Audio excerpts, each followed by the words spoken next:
Cup of coffee, cup of coffee, cup of coffee, cup of coffee.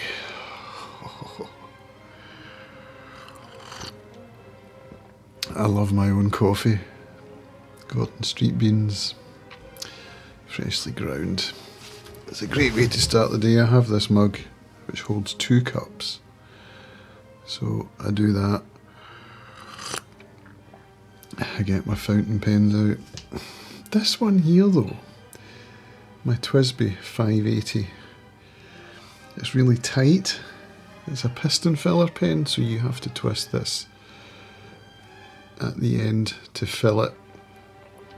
And when I filled it the last time, it was like, it was really tight, and it shouldn't be. I also changed the nib. This is a medium nib. It's shipped with a fine, and I really like the TWSBI nibs.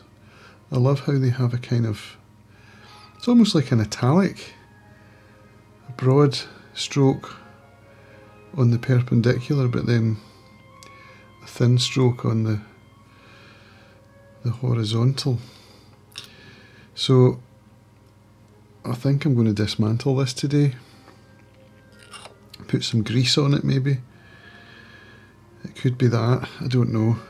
I do have another one that failed on me, and I got a barrel shipped, a replacement barrel, and I fixed it. I put the barrel on. I had to go on YouTube. Thank you, Brian Goulet, for putting up that post on how to dismantle a TWSBI Classic. And it's quite tricky putting it back together.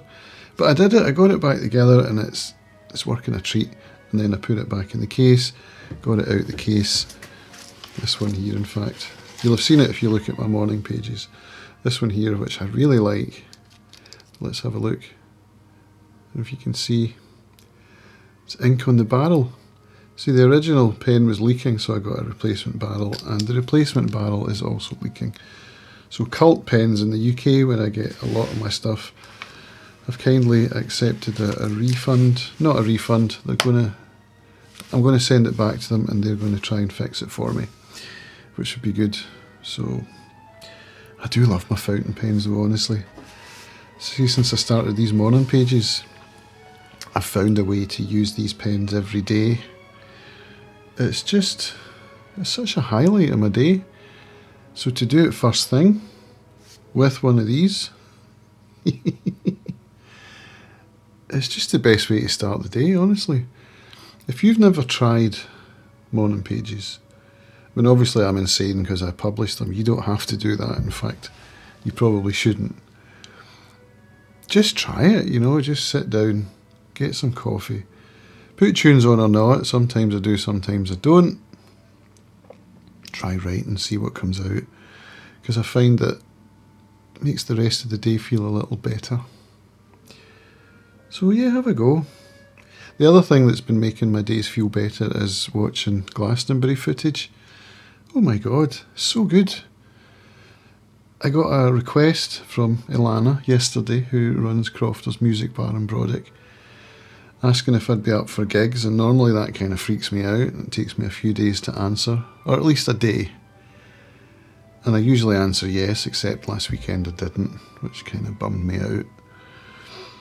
But that's just how I was feeling.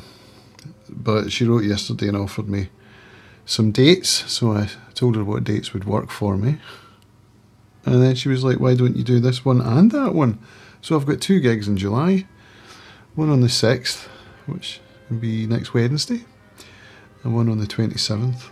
So, yeah, how about that, ladies and gentlemen? And I got the courage to do that because I was so excited from watching Glastonbury. Billie Eilish, Olivia Rodrigo, Paul McCartney, just watching the spectacle of it and thinking, music is the thing.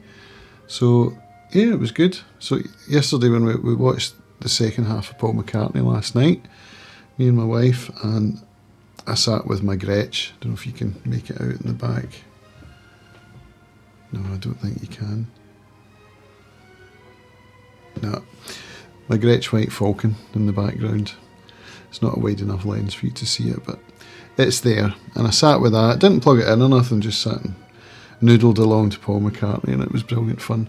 So I need to start building up some finger dexterity and some callus again, ready for next Wednesday, where I'll be playing Crofters. If you're on the island, come and see me.